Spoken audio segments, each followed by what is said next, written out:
this work, Subjective Evaluation of STSIM Measure for Vibrotactile Quality Assessment, presented by Hassen. Recent studies have shown that haptic interaction augmented with vibrotactile feedback increases sense of realism as well as task performance. Few works, however, were directed toward the studying of the quality of these vibration signals. From the point we acquire the vibration signal and record it all the way to display that and recreate that on the human hand, a vibrotactile signal undergo a series of processing stages, ranging from dimensional introduction, compression, either for storing or transmission, which add a lot of distortion to our vibration signals.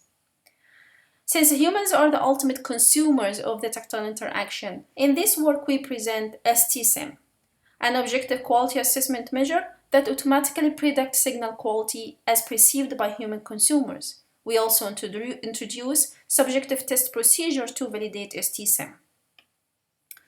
STSIM is a full reference quality assessment measure that consists of two components, temporal similarity and the spectral similarity. The two components are locally computed between a reference signal and the distorted version.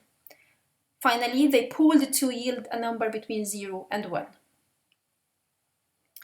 Two subjective test procedures are conducted in this work, sequential and simultaneous double stimulus test procedure.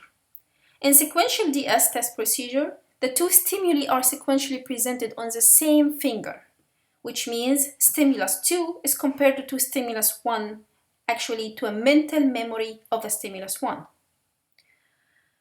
In simultaneous DS test procedure, the two stimuli are presented in homologous fingers of the two hands. We believe the advantage of this approach that the two stimuli are instantaneously compared to each other.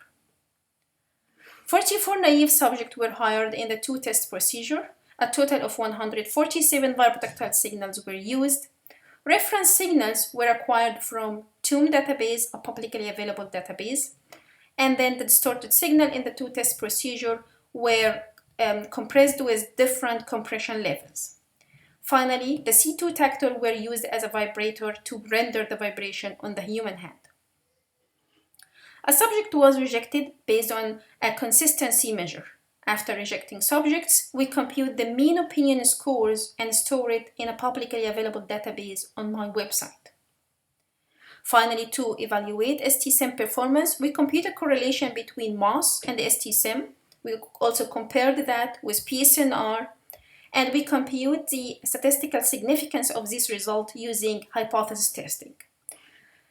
Along with a scatter plot, our result manifests the superiority of STSIM as a very well correlated measure with human perception.